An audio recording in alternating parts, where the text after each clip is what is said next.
Olá, boa noite. Estamos começando o Rede TV News. Olá, boa noite. Seja muito bem-vindo. O presidente Bolsonaro decide depor presencialmente no inquérito que apura a suposta interferência política do governo na Polícia Federal. Fusão do PSL com o DEM é aprovada e cria o União Brasil, partido com maior bancada na Câmara dos Deputados. E você vai ver também. Com o agravamento da falta de água, o governo de Minas decreta escassez hídrica no Rio das Velhas, principal fonte de abastecimento da região metropolitana de Belo Horizonte. No interior do estado, moradores de algumas cidades já enfrentam o racionamento. 7 em cada 10 cidades paulistas não registram morte por Covid-19 na última semana. 60% da população do estado já está totalmente imunizada contra a Covid-19. Superando índices dos Estados Unidos e da Europa. Primeira sessão do julgamento dos acusados de matar o menino Henri Borel tem polêmica com a CPI da Covid e atritos entre advogado, promotor e delegado do caso.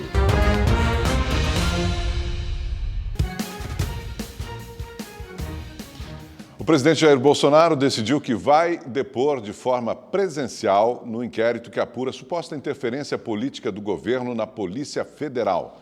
Também hoje, Bolsonaro recebeu atletas olímpicos e paralímpicos que representaram o Brasil nos Jogos de Tóquio. Entre os atletas que foram recebidos pelo presidente Jair Bolsonaro no Palácio do Planalto estava a nadadora paralímpica Maria Carolina Santiago, que faturou 5 medalhas na Paralimpíada, sendo 3 delas de ouro. O desempenho brasileiro nos Jogos Olímpicos e Paralímpicos foi o melhor da história no esporte. Dizer, finalmente, para vocês, cada vez que lá, do outro lado do mundo, entre aquelas 3 bandeiras, subia uma verde e amarela, era uma vibração enorme aqui. Muito obrigado a todos vocês por esse momento de satisfação e alegria que vocês proporcionaram a todos nós brasileiros. E pode ter certeza, antes de 40, estaremos brigando com a China, se Deus quiser. Durante o evento, também foi assinado um acordo de cooperação técnica que vai possibilitar a capacitação de profissionais de educação para criar oportunidades de inclusão para portadores de necessidades especiais no esporte. Ainda nesta quarta-feira, o presidente Jair Bolsonaro informou ao Supremo Tribunal Federal que irá depor de maneira presencial no inquérito que apura as declarações do ex-ministro da Justiça e Segurança Pública Sérgio Moro sobre suposta tentativa de interferência política do governo na Polícia Federal. O presidente só pediu que fosse dado o direito de marcar o local e a data da presença dele na Polícia Federal por causa da agenda presidencial. O recurso estava na pauta de votações do STF, mas após a manifestação de Bolsonaro, a Suprema Corte adiou o julgamento do caso. Presidente, eu vou solicitar a suspensão do julgamento e a retirada, porque acabei de receber em mãos uma petição protocolada pelo eminente advogado-geral da União, Dr. Bruno Bianco, em que Sua Excelência, em nome do presidente da República, o presidente Jair Bolsonaro, manifesta, e leio aqui entre aspas, abre aspas, manifesta perante essa Suprema Corte o seu interesse em prestar depoimento em relação aos fatos objeto deste inquérito mediante comparecimento pessoal. A Câmara dos Deputados aprovou a convocação do ministro Paulo Guedes para que ele preste esclarecimentos sobre uma empresa no exterior em que ele aparece como sócio. A prática pode configurar conflito de interesses, já que Guedes é ministro da Economia. A offshore tem um patrimônio de mais de 9 milhões de dólares, o equivalente a 51 milhões de reais. A sessão para ouvir Guedes ainda não tem data marcada, mas poderá ser realizada na próxima semana. As informações sobre a offshore de Guedes foram divulgadas pelo projeto Pandora Papers do Consórcio Internacional de Jornalistas Investigativos. Segundo o ministro, todas as informações sobre a conta no exterior já haviam sido declaradas para a Receita Federal. Hoje, advogados de Guedes enviaram documentos à Procuradoria-Geral da República sobre as empresas no exterior. O Democratas e o PSL oficializaram hoje a decisão de se unirem em um só partido que se chamará União Brasil e terá o número 44. A fusão foi confirmada pelas duas legendas depois da aprovação nas convenções partidárias. Sem posição definida, o novo partido trabalha com a possibilidade de lançar um candidato à presidência da República no ano que vem. O União Brasil deve ser uma das maiores siglas do país, mas a legenda só existirá oficialmente após a aprovação do Tribunal Superior Eleitoral. Com a queda significativa no número de casos e óbitos pela Covid-19, Ilhabela, no litoral norte de São Paulo, começa a retomar a normalidade de antes da pandemia. Veja na reportagem de Murilo Rincon. Você já parou para pensar como será a nossa vida após pandemia? Pois aos poucos os moradores de Ilhabela, no litoral norte de São Paulo, estão se habituando a esta nova rotina. Nós estamos sempre cumprindo os protocolos, né? Máscara, álcool em gel. Como eu trabalho no mercado, nós estamos controlando e tentando ao máximo evitar as aglomerações. No caso, sem máscara, mesmo só para dar uma pedalada no ar livre? Exatamente, só para dar uma saída um pouco de casa, né? Por aqui, comércio, bares e restaurantes já funcionam normalmente e sem a exigência do teste negativo para a Covid-19, algo relativamente próximo da época pré-pandemia. Nós estamos trabalhando de segunda a segunda, cheio direto. Estou trabalhando com fila no almoço, fila no jantar. Então, assim, é muito grato. A retomada foi muito boa. Todos os protocolos de álcool gel, de distanciamento, né? A cidade realizou o primeiro evento oficial com público desde o início da pandemia. A atração uniu gastronomia e shows musicais, mas foi restrita a 250 pessoas que foram acomodadas em 90 mesas, respeitando o distanciamento social. O evento foi feito também mais uma vez com todo cuidado. Nós exigimos desta vez para quem fosse participar fizesse uma inscrição prévia e mostrasse a vacinação. Então, diante disso, nós tivemos assim o controle do número de pessoas. Foi feita as mesas com distanciamento social. A retomada econômica das atividades comerciais e dos eventos tem contribuído com a geração de vagas de emprego na cidade. Só em 2021, Ilhabela já empregou mais de 2.200 pessoas, segundo dados divulgados pelo Ministério da Economia por meio do CAGED, o Cadastro Geral de Empregados e Desempregados. A gente tem que reconhecer que a pandemia causou sérios problemas, principalmente na parte do emprego, né? Muitas empresas, tanto hotéis como restaurantes e outras empresas mais, acabaram não resistindo à longa paralisia que teve o ano passado e acabaram fechando. E esse ano a gente conseguiu recuperar. Desde o início da pandemia, dos 36 mil habitantes que vivem na ilha, quase 8 mil foram diagnosticados com Covid-19. Destes, apenas 42 morreram. Tudo isso é resultado do programa de monitoramento domiciliar implantado pela Secretaria Municipal de Saúde, que ajudou a reduzir significativamente os índices da pandemia na cidade. Em janeiro, quando a gente assumiu a prefeitura, a gente começou a ver que tinha um buraco entre o diagnóstico no gripário e depois quando a pessoa volta para o hospital já bem abatida, com comprometimento pulmonar e tudo mais. A gente montou equipes de monitoramento junto com a equipe toda. Então, essas equipes, quando as pessoas passavam no gripário, faziam o diagnóstico do Covid e vai para casa, fica no isolamento. As que tinham condições de ficar com o oxímetro em casa, foi liberado o oxímetro para ficar com elas. E aquelas que a gente achou que era mais importante fazer o controle, recebiam a visita diariamente ou a cada 2 dias, dependendo da necessidade. Cuidados que foram levados em conta por este casal na hora de escolher o destino da lua de mel. A gente casou, né? A gente veio passar nossa lua de mel aqui e a escolha foi mesmo por vir para um lugar que tava, a gente sabia que não ia ter tanta gente e tal, né? Esperava, na verdade. Fora de temporada. Eu acho que o povo tem respeitado bastante, tá bem tranquilo e tem muito pouca gente. Então isso que deu uma ajudada também. Sem pacientes internados em UTI, Ilhabela registrou apenas uma morte pela Covid-19 nos últimos 3 meses. Dados que deram à cidade do litoral norte paulista o apelido de Nova Zelândia brasileira. Eu acho que Ilhabela fez o dever de casa, né? o prefeito tomou as decisões corretas. Nós tivemos um baixíssimo índice, nós vínhamos aí do ano passado, do governo anterior, com os índices mais alarmantes. Vamos lembrar que Ilhabela ficou fechada aí mais de 90 dias, não entrava ninguém, não saía ninguém. E graças a Deus a gente foi muito bem sucedido. Realmente ficamos até o final de setembro com 80 dias sem nenhum óbito. Gestão que foi fundamental para deixar a cidade pronta para receber os turistas com segurança na temporada de fim de ano, que está apenas começando. Ilhabela tem retomado as atividades turísticas de forma intensa, gerando empregos, fazendo a distribuição de riquezas. Eu quero agradecer a todos, a equipe de saúde, a população que acreditou nas medidas do governo e com isso ajudou ao sucesso desse enfrentamento.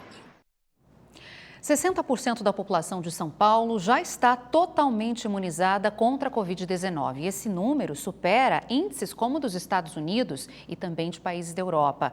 Hoje, o estado bateu o recorde diário de aplicação da dose de reforço contra a doença.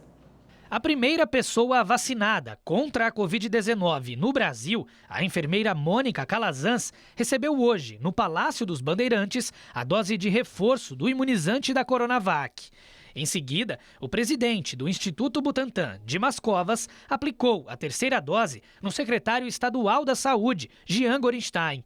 O ato simbólico marcou o recorde diário das doses extras aplicadas em todo o estado. Mais uma boa notícia.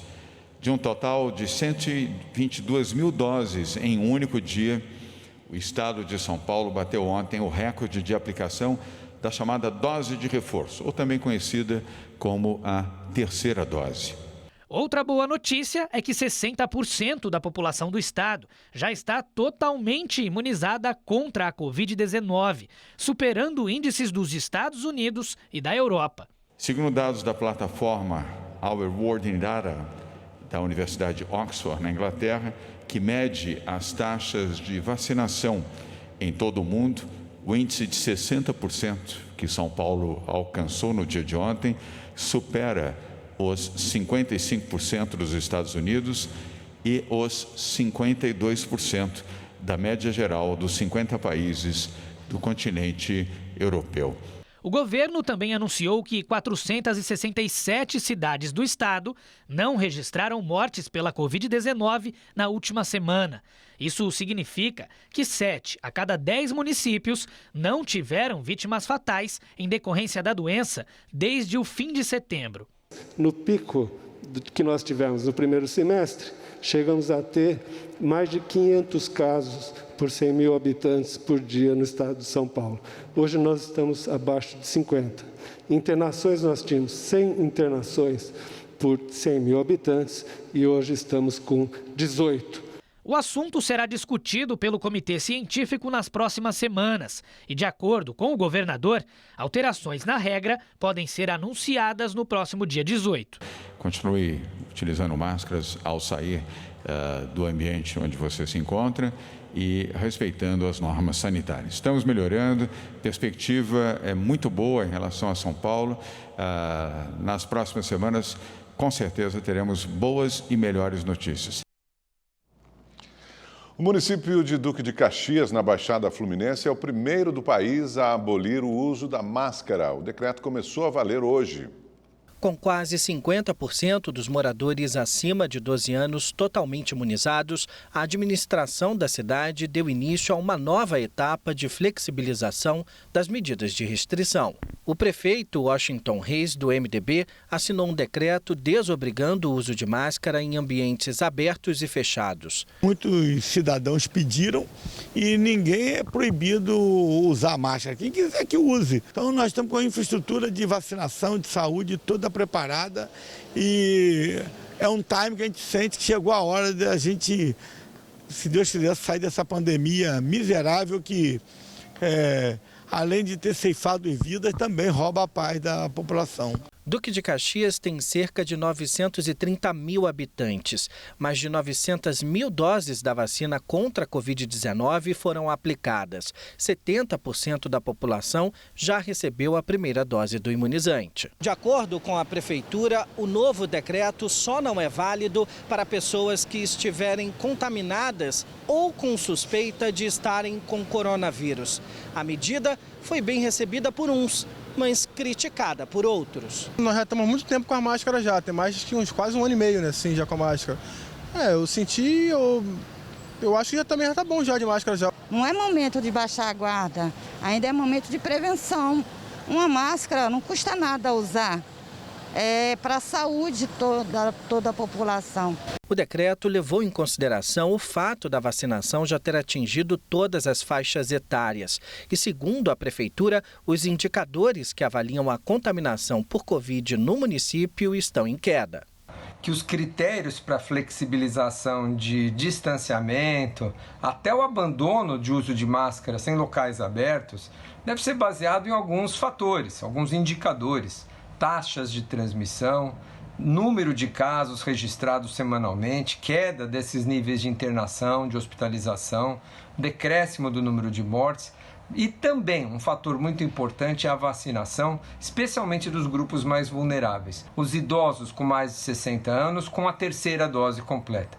Esse é o grupo que mais vai sofrer se por acaso tivermos aumento da circulação do vírus. Belo Horizonte anunciou novas medidas para reduzir restrições no funcionamento da cidade. Entre elas, o fim da aferição de temperatura no comércio.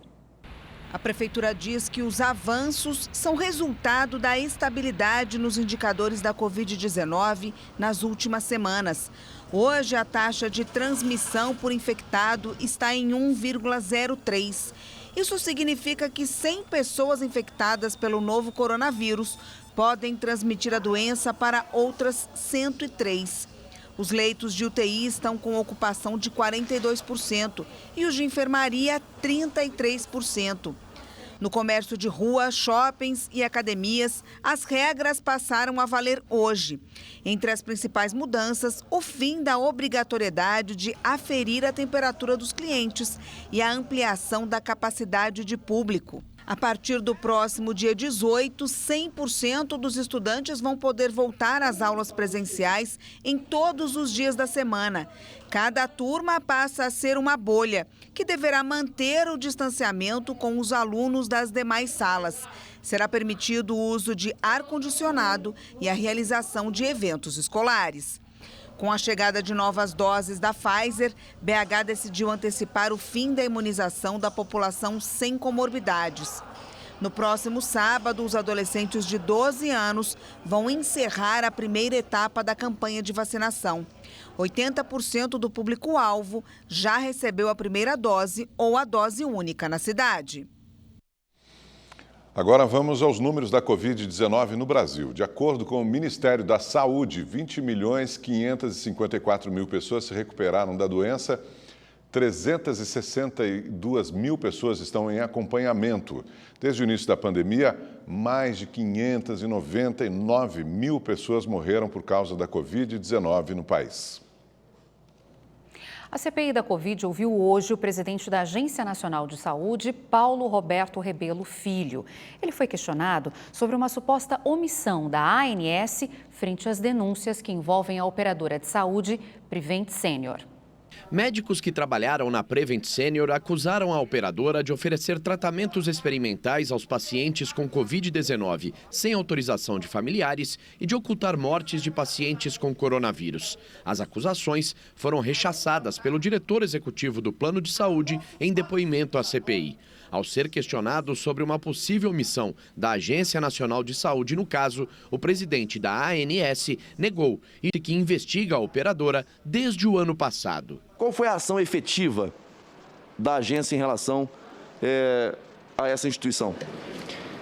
A agência vem fiscalizando a operadora desde março, onde teve a primeira fiscalização.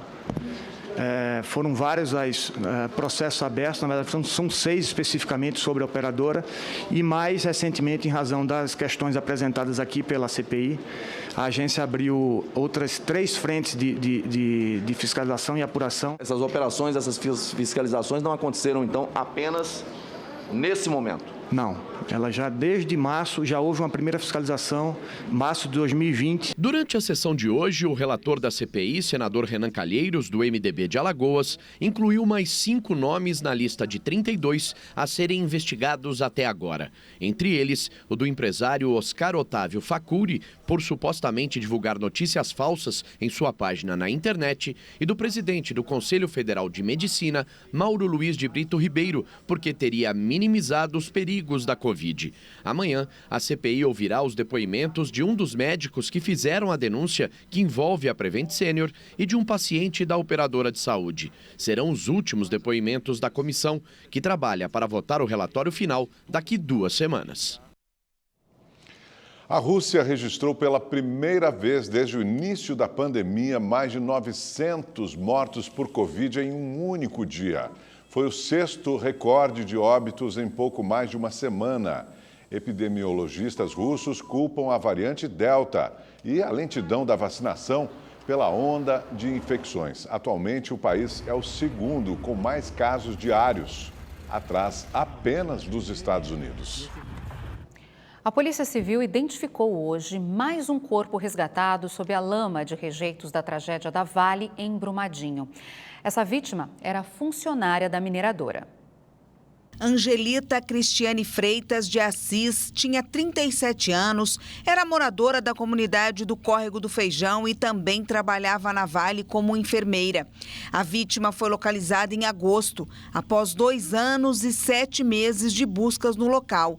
Mas a confirmação pelo DNA só foi possível hoje. Angelita era casada há 20 anos e deixou 2 filhos, de 15 e 13 anos. 8 pessoas continuam desaparecidas. O corpo encontrado no último sábado dentro do complexo da Vale segue no IML de Belo Horizonte sem identificação.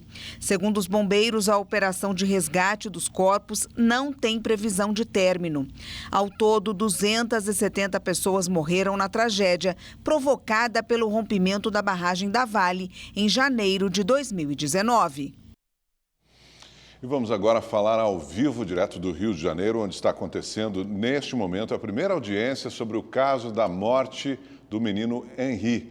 A mãe, Monique Medeiros, acusada do crime junto com o padrasto do garoto, o ex-vereador Dr. Jairinho, acompanha os depoimentos. O repórter Tony Vendramini está lá e traz para a gente agora as informações. Boa noite, Tony. Como é que está o andamento dos trabalhos? Boa noite, Augusto. Boa noite, Milena. Muito boa noite a todos que nos acompanham. Nesse momento, aqui no Tribunal de Justiça, quem presta depoimento é a Ana Carolina Ferreira Neto. Ela é ex-mulher do Jairinho. É a 5ª testemunha a ser ouvida hoje numa audiência marcada pela emoção. Agora à noite, o pai do Henri Borel, Leniel Borel, chorou muito ao falar sobre a relação com o menino, ao mencionar as lembranças e também o crime, ao lembrar o crime. E a mãe do Henri, a Monique Medeiros, que acompanha aqui a audiência, também chorou e precisou ser amparada até pelos advogados que a acompanham. Hoje, somente as testemunhas de acusação vão ser ouvidas. São 12 ao todo, mas nem todas puderam ser achadas. A Justiça não encontrou Leila Rosângela de Souza Matos, que era empregada de Jairinho e Monique, e também a Tereza Cristina dos Santos, a cabeleireira que viu a conversa entre Henri e Monique, em que a criança relatava as agressões. Numa outra data serão ouvidas as testemunhas de defesa e depois, somente depois disso, Jairinho e Monique serão interrogados e a partir de então a Justiça vai decidir se eles vão a júri popular. Vamos ver na reportagem como foi essa primeira audiência. Na chegada ao tribunal, Leniel Borel reforçou o pedido por justiça. Começa a etapa aí, que esclarecimento aí da verdade do que aconteceu com meu filhinho, né? Tenho lutado por justiça diariamente. O pai de Henri também manifestou desconforto por ter que ficar frente a frente com Monique Medeiros, a mãe do menino, acusada de participação no crime. Leniel foi o 4º a prestar depoimento e narrou o medo que o filho sentia do companheiro de Monique, o ex-vereador Dr. Jairinho. O filho falou assim: papai, você vai falar com o tio? Eu falei: falo, filho, papai vai falar com o tio sim. porque eu tinha falado com ele que falaria. E eu falei assim, meu irmão, o meu filho falou que você tá dando um abraço forte nele. Aí ele falou assim, não, mas o Henri pede abraço forte. Eu falei assim, olha só, forte nem fraco, eu não quero que você dê abraço nenhum no meu filho. Meu filho não quer abraço seu. Ao contrário de Monique, Jairinho, que é acusado de espancar Henri até a morte, não compareceu ao tribunal. Ele acompanhou a audiência da prisão por vídeo. A medida foi adotada por segurança. Ao todo, a Justiça convocou 12 testemunhas de acusação, mas nem todas foram encontradas. Antes de Leniel, os delegados responsáveis pelo caso foram ouvidos. Um deles contou que Jairinho e Monique estavam à vontade e faziam brincadeiras ao prestarem depoimento. E que a mãe do menino em nenhum momento pareceu coagida a mentir, como alega a defesa. Ela estava com meu pizza, ela interagia com a advogada, ela interagia com o próprio Jairo no intervalo que houve. Então, em nenhum momento assim, da investigação, o senhor visualizou nada que indiciasse que ela poderia estar sob efeito de qualquer manipulação? Os advogados de Monique reagiram ao depoimento e começaram uma discussão com a promotoria, obrigando a juíza a intervir. Tenha respeito à sua profissão, tá? Que o senhor não está respeitando a profissão e nem o juízo. Aqui não é CPI, tá? Aqui a gente está para ouvir a testemunha. A parte pergunta e a testemunha responde. Se os senhores quiserem impugnar, impugna comigo. A palavra está comigo, doutora. Mais tarde, a magistrada se retratou pela referência à CPI. No intervalo da audiência, os advogados de Monique disseram que vão pedir a anulação do inquérito, porque a polícia não permitiu que ela prestasse um novo depoimento depois de trocar a defesa e mudar a versão sobre o caso. Ficou comprovado que a Monique foi ouvida como testemunha, no primeiro momento, e ela não foi ouvida como investigada ou acusada. Em 8 de março, Henri Borel deu entrada no hospital com marcas de agressões. O laudo da necrópsia apontou 23 lesões e que a causa da morte foi uma hemorragia interna provocada por laceração hepática causada por golpe contundente. Jairinho e Monique foram presos no dia 8 de abril, um mês depois da morte do menino. O casal foi indiciado por homicídio triplamente qualificado, tortura e coação de testemunhas. A discussão no tribunal e a comparação que a juíza fez com a CPI tiveram repercussão na Comissão Parlamentar da Covid. O presidente da CPI, Omar Aziz, do PSD do Amazonas, anunciou um pedido à secretaria para entrar com uma representação no Conselho Nacional de Justiça contra a juíza Elizabeth Machado Louro, apesar dela ter se retratado. Ao vivo do Rio de Janeiro, Tony Vendramini para o Rede TV News. Obrigada, Tony. A Polícia Federal do Rio de Janeiro apreendeu 5 toneladas de cocaína no Porto do Rio, um recorde histórico de apreensão de droga no estado.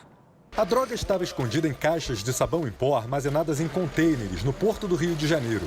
A operação teve início após informações do Disque Denúncia. Os agentes tiveram o apoio de cães farejadores, que localizaram 5 toneladas em 2 contêineres. Esse navio ele iria fazer o desembarque dessa carga em Moçambique. Mas ela tinha como destino final, ela iria embarcar em outro navio da África com destino à Europa, para a cidade de Las Palmas, na Espanha. Segundo a Polícia Federal, é a maior apreensão da história do Rio de Janeiro. Os agentes agora tentam identificar quem são os donos da carga. O tráfico internacional de cocaína, ele não é um trabalho de amadores. Com certeza é uma organização criminosa bastante estruturada. O prejuízo financeiro que foi causado hoje foi enorme. A gente sabe que, apesar de ser enorme, não é o suficiente para a desestruturação da organização. O governo de Minas declarou situação de escassez hídrica no Rio das Velhas, responsável pelo abastecimento de água na região metropolitana de Belo Horizonte. No interior do estado, moradores de algumas cidades já enfrentam o racionamento. Em Itabira, na região central de Minas, o racionamento começou nesta semana. A medida vale até 20 de outubro e determina rodízio entre os bairros de segunda a sábado. No total, 120 mil moradores serão afetados. Todos os itabiranos terão água pelo menos 6 dias na semana e vai faltar um dia na semana para que todos possam ter água. No último período chuvoso, Minas Gerais teve volumes acima da média esperada em apenas 2 meses, outubro do ano passado e fevereiro deste ano. Com a estiagem, os reservatórios, represas e rios atingiram níveis críticos. Aqui na região metropolitana de Belo Horizonte, a maior preocupação é com o Rio das Velhas, responsável pelo abastecimento de 70% da população. Com a baixa vazão de água, o governo do estado declarou situação crítica de escassez hídrica. Entre as restrições determinadas pelo Instituto Mineiro de Gestão das Águas está a redução de 20% do volume diário de captação para o abastecimento público. Nós estamos num cenário crítico, como foi demonstrado, com redução de vazões, mas pelos próprios números, em termos de número de portarias de restrição declaradas, números de municípios em situação de calamidade, ele não é o pior de todos que nós vivenciamos. Mesmo com as restrições, a Copasa, Companhia de Saneamento de Minas Gerais, garante que a situação está sob controle. Nós não estamos vendo cenário para esse ano de uma hipótese de racionamento, porque nós já estamos aí na iminência de chuvas, até mesmo porque tivemos chuvas agora recentemente aqui na região metropolitana. Uma nova estação de captação de água também pode aliviar a situação do abastecimento na Grande BH. O sistema Paraopeba foi afetado pela lama da barragem de Brumadinho e deve operar com 100% da capacidade até o fim do ano. Em Minas Gerais, 5 cidades abastecidas pela Copasa têm racionamento de água e 10 estão em alerta. Economizar e cuidar da natureza, porque senão nós vamos ficar sem água. Isso aí. Chegou a hora de conferirmos a previsão do tempo para todo o Brasil com Gabriela de França. Olá, boa noite para todo mundo. Quinta-feira vai ser com chuva em grande parte do Brasil, que é bom para melhorar o nível dos nossos reservatórios e diminuir os focos de incêndio pelo país. O que acontece é que a gente tem um corredor de umidade que vem aqui da Amazônia em direção ao sul e sudeste do país, passando pelo centro-oeste e favorecendo aí a formação de nuvens de chuva. Além disso, a gente tem uma frente fria na altura do sudeste do Brasil que, junto com o sistema de baixa pressão, vão provocar aí temporais. Portanto, a chuva vai ser forte, volumosa, com trovoadas e o tempo fica fechado, principalmente nessa área em destaque entre Paraná e São Paulo. Na capital paulista, gente, além do temporal, da chuva forte, do tempo fechado, a temperatura cai bem, viu? Vai esfriar. Até sexta-feira, a máxima não passa de 19 graus, com mínima de 13 graus apenas. Cariocas também vão sentir o friozinho nos próximos dias. Sexta-feira, a máxima não passa de 20 graus, amanhã 24 graus de máxima, com previsão de chuva forte à noite. Agora, em Curitiba, vai fazer ainda mais frio. Máxima de apenas 14 graus entre sexta e sábado, com mínima de 10 graus, ou seja, madrugada bem gelada. E as temperaturas ficam mais amenas no sul do país mesmo. Em Floripa e Porto Alegre, a máxima não passa dos 19 graus. Enquanto isso, no restante do país, as temperaturas seguem altas, aí na casa dos 30 graus para cima. Em Cuiabá, mesmo com chuva, a máxima chega aos 36 graus. Mas olha, calma que não teremos só chuva, não. O tempo fica seco, o sol predomina o dia todo no nordeste do Brasil. Inclusive, tem alerta para baixa umidade do ar. O índice de umidade relativa do ar fica abaixo de 30% no interior da região, que é prejudicial para a saúde e também acaba contribuindo para a ocorrência aí de focos de incêndio. Eu fico por aqui. Qualquer dúvida, é só clicar no site da Rede TV. Te vejo amanhã. Boa noite. Tchau, tchau. A seleção brasileira está praticamente classificada para a Copa do Mundo. Com 8 vitórias em 8 jogos, agora é hora de realizar testes. O jogo é só amanhã, mas o Brasil já está pronto para encarar a Venezuela. E o técnico Tite decidiu mudar bastante a equipe. No gol, Alisson volta a ser titular. Na defesa, Danilo, Marquinhos e Thiago Silva. Na lateral esquerda, Guilherme Arana vai fazer a estreia dele. Fabinho no lugar de Casemiro, Everton Ribeiro, Gerson e Paquetá completam o meio-campo. E no ataque só dá Gabriel, o Jesus e o Gabigol. A própria campanha ela nos permite, desses jogadores que estão num grande momento, é o caso do Arana, oportunizar os atletas, um número maior de atletas, para que esse grupo ele tenha uma competição interna muito forte e que a gente possa aí, na sequência, estar convocando para os jogos importantes que a gente vem tendo. O Brasil é líder das eliminatórias para a Copa do Mundo com 100% de aproveitamento. Depois de encarar a Venezuela, viaja para Barranquilha para duelar contra a Colômbia e a seleção encerra a participação contra o Uruguai em Manaus. Obrigado pela sua audiência. Até amanhã. Boa noite para você.